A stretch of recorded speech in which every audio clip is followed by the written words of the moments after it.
This is a short vowel sound. It's pronounced I. Now you try. Listen and repeat after me. I. I.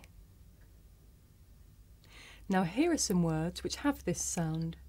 Kit, bid, him, minute. Now you try. Listen carefully and repeat after me. Kit, bid, him,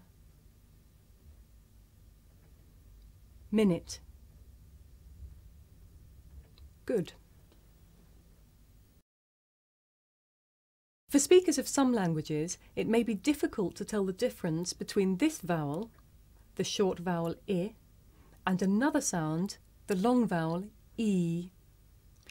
Listen carefully to hear the difference between the two. In each pair of examples, I'll say the short sound I first.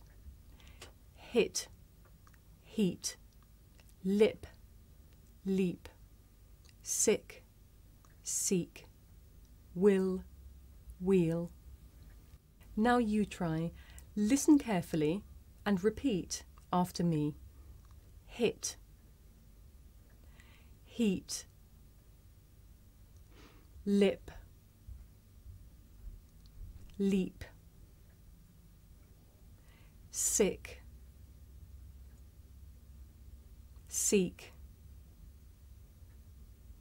will, wheel.